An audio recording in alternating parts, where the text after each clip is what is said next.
এয়া মোৰ প্ৰথম ব্লগ বুলিয়ে ক'ব পাৰি।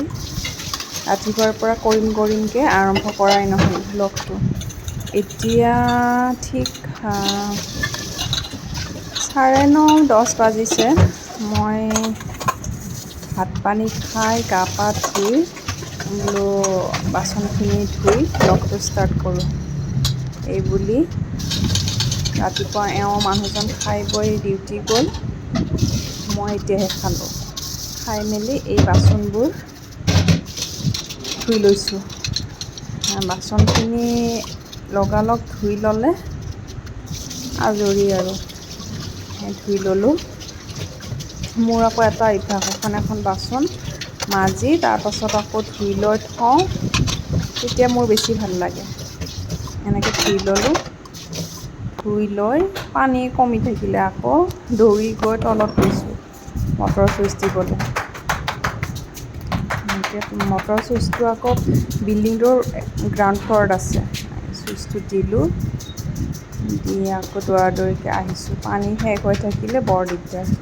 কাৰেণ্টটো ইয়াতে অলপ ডিষ্টাৰ্ব, সেইকাৰণে কাৰেণ্ট থাকোঁতে বোলো মটৰৰ চুইচটো দি লওঁ। এই বুলি ভাবি দি থৈ আহিছোঁ। আছে বিল্ডিংটোত মানুহ, কিন্তু শেষ হোৱালৈ সকলো ৰৈ থাকে। পানী শেষ হোৱাতহে কোনোবা যাব মটৰ চুইচ দিবলৈ। কমি আহিছে, এয়া ফ'ৰ্চটো কমি আহিছে পানী, সেইকাৰণে মই দি থৈ আহিলোঁ। বাচনখিনি ধুই এয়া বিচনাখনো ঠিক কৰা নাই, বিচনাখন ঠিক কৰি লওঁ বুলি বিচনাখন পাৰিছোঁ।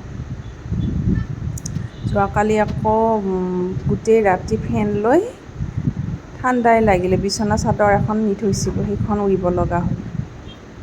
তাৰ পাছতহে টোপনি ভাল হৈছে। বিচনা পত্ৰ ঠিক কৰি ল'লোঁ। লৈ এবাৰ ঝাৰু দিওঁ ৰুমটো। এইবুলি ঝাৰুডাল লৈ এফালৰ পৰা সাৰি গৈছোঁ। মোৰ দুটা ৰুম, এটা কিটচেন, ডাঙৰ হল এটা, হলটোতে কিটচেন। এনেকৈ সাৰি লৈছোঁ। সাৰি লৈ বোলো ইয়াৰ পাছত ধুনীয়াকৈ ৰুমটো মুচিব লাগিব। টাইলছৰ ঘৰ এবাৰ ধুনীয়াকৈ সাৰি ল'লে তাৰপাছত মচি দিলে ধুনীয়া চাফা হয়। সেইবাবে ধুনীয়াকৈ ফ্ল'ৰটো সাৰি ল'লোঁ। এইটো হলটোৰ লগতে কিটচেনটো আৰু বাথৰুম লেট্ৰিন এটাচ্ড। এইটোৱে মোৰ ভাড়া ৰুম। এনেকৈ সাৰি লৈছোঁ। সাৰি লৈ ডাষ্টবিনত পেলালোঁ জাবৰবোৰ। হলটো ডাঙৰ দেই, খুবেই ডাঙৰ। মানে আৰু এটা ৰুমৰ ব্যৱস্থা কৰিলেও কৰিব পাৰি। তাৰপিছত বাথৰুম গ'লোঁ। কাপোৰেৰে মচিলে বেছি চাফা হোৱা যেন লাগে মোৰ। আজি এনেকৈ ফেনাইল অলপ দি কাপোৰেৰে মোচোঁ বুলি পাকঘৰৰ পৰা আৰম্ভ কৰিছোঁ। প্ৰথমতে পাকঘৰটো মচি লৈছোঁ। এয়া পাকঘৰটো মচিলোঁ। পাকঘৰটো মচি পাকঘৰটো আচলতে সদায় মুচিলে ভাল, তেতিয়া চাফা হৈ থাকে। তেল যিকোনো চিটিকি লেতেৰা হয়নে, পাকঘৰটো বেছি সময় থকা যায়। তাৰপিছত এইটো আৰু এটা ৰুম, সেইটো এনেকৈ মচি ল'লোঁ।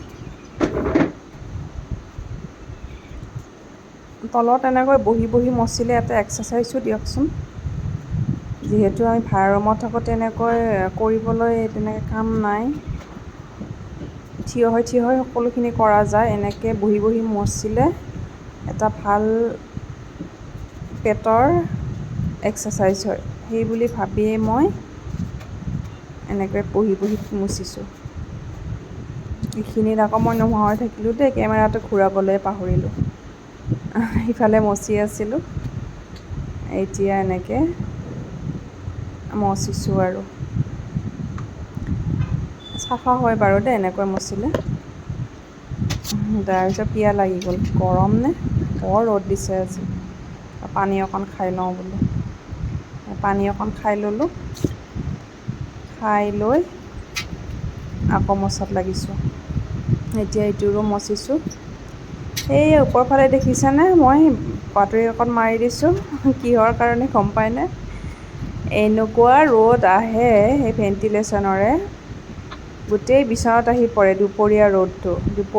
বিচনাখন গোটেই গৰম উঠি যায়, দুপৰীয়া শুব নোৱাৰি, এনেকুৱা ৰ'দ পৰে। তো এদিন দেওবাৰে এওঁক ক'লোঁ, দিয়ক এখন বাতৰি কাকতে মাৰি দিওঁ, তেতিয়া ৰ'দটো নাহিব। এতিয়া নাহে বাৰু। ঘৰ চৰ মচি এনেকৈ কাপোৰখন ধুই মেলি থৈ দিলোঁ। কাম ওলায়ে থাকে নহয় এটাৰ পাছত সিটো ৰুমত থাকিলে। তাৰপিছত আকৌ এই স্লেবখন, কিটচেনৰ স্লেবখন লেতেৰা হৈ আছিলে, এইখন বোলো চাফা কৰোঁ আজি। এই বুলি বস্তুবোৰ অজৰাইছোঁ।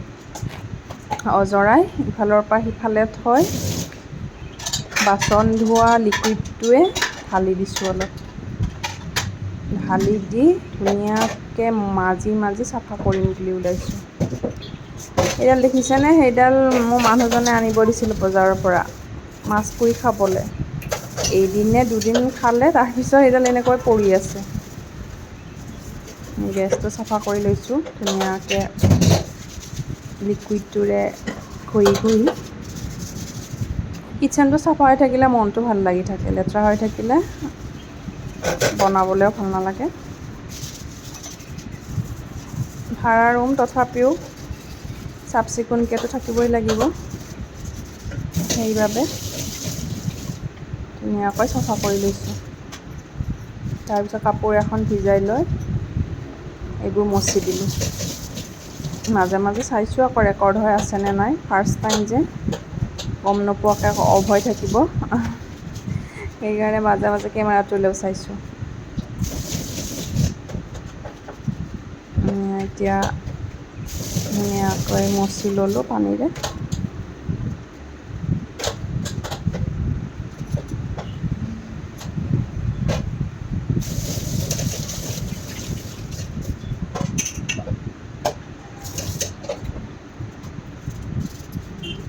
বাকী ষ্টেণ্ডডালো অলপ ধুই লৈছোঁ।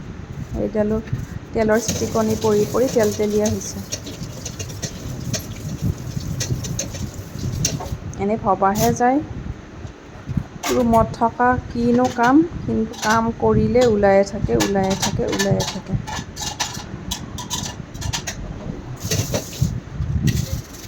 ৰুমটোত যে ইমান মহ মাখি পঁইতাচোৰা নক'ব আৰু। কোনকুনি মাখি বুলি কওঁ আমি, সেইটোৱে মোক ডিষ্টাৰ্ব কৰি আছে বাৰে বাৰে, মুখৰ ওচৰতহে আহেহি। তাৰপিছত গেছৰ এই প্লেটবোৰ ধুই ল'লোঁ ভালকৈ। এইবোৰ চাহ গাখীৰ পৰি লেতেৰা হৈ থাকে, এইখিনিও ধুই ল'লোঁ।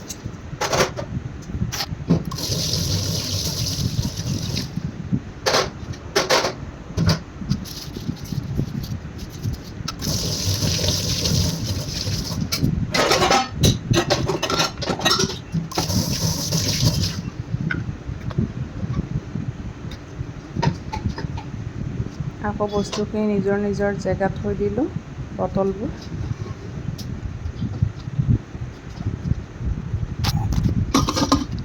এতিয়া এইখন চেল্ফ চাফা কৰোঁ বুলি ওলাইছোঁ। মই মুচি থাকোঁৱে বাৰু, তাৰ মাজতো লেতেৰা হৈয়ে যায়। হাত ধুবলৈ আহি দেখিলোঁ বেচিনটো লেতেৰা হৈ আছে। হাতখন ধুলোঁ ঠিকেই, মনটোৱে নামানিলে এই বেচিনটো চাফা কৰি থৈ দিওঁ বুলি এইবাৰ বেচিনটো মাজিব লৈছোঁ।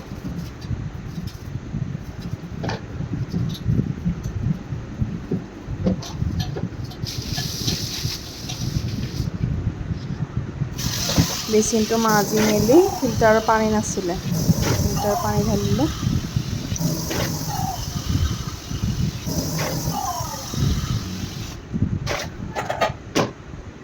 তাৰপিছত দেখিলোঁ যে গ্লাছখন মোৰ এনেকুৱা ড্ৰেছিংখন নাই। গ্লাছ এখন আনি এনেকৈ ৰাখিছোঁ, ভাড়া ৰুম যিহেতু কাম চলিলেই হয়। এইখন কিবা নেদেখা হৈ আছে, সেইখন এবাৰ মচি দিলোঁ পানীৰে, ধোঁৱা হ'ল। আকৌ এখন শুকান কাপোৰ আনি ভালদৰে মচি দিছোঁ, এতিয়াহে চফা হৈছে। এতিয়া ধুনীয়াকৈ দেখা হৈছে। এতিয়া মোৰ লগৰজনী, মই খেজুৰ খাই ল'লোঁ ইয়াৰ মাজতে, লগৰজনী আহিল, তাই আজি ঘৰত যাব। তাই গাড়ী ৰখি থাকিলোঁ দুয়োটাই এনেই টাইম পাছ কৰি আছোঁ আৰু, গাড়ী অহাই নাই। মই বোলো অলপ মই খোজকাঢ়ি লওঁ গাড়ী অহালৈ। তায়ে ক'লে বহি থকাতকৈ অলপ তুমি খোজকাঢ়ি নোলোৱা কিয়? সেই বুলি তাইৰ লগত কথা পাতি আছোঁ, খোজো কাঢ়ি আছোঁ। গৰম ৰ'দ যদিও বতাহ এটা আছে বাহিৰত। তেনেকৈ দুয়োজনী খোজকাঢ়ি গাড়ী ৰখি আছে তাই।